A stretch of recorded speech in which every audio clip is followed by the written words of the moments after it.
Hi everyone, my name is Amy, and in this video, I'll show you how to add the Poppers Device Mockup Widget to your Weebly website.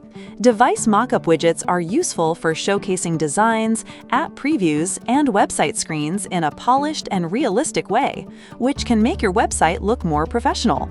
So let's get started. First, go to your Popper dashboard. Once you're there, click on Widgets from the sidebar, and then click Create New Widget.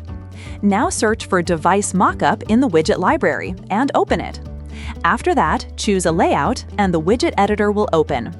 On the right side, you'll see the preview, and on the left side, you'll see the settings panel.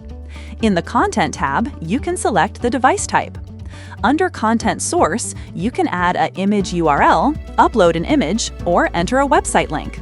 Next, go to the Templates tab, where you can change the template. In the Appearance tab, you can customize the widget appearance.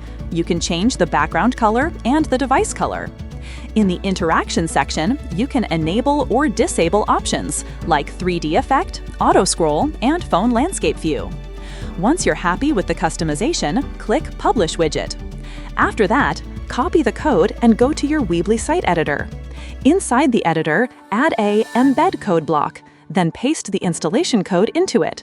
After that, publish your site. Once your website is live, refresh the page and your widget will appear successfully. That's it for this video. I'll see you in the next one.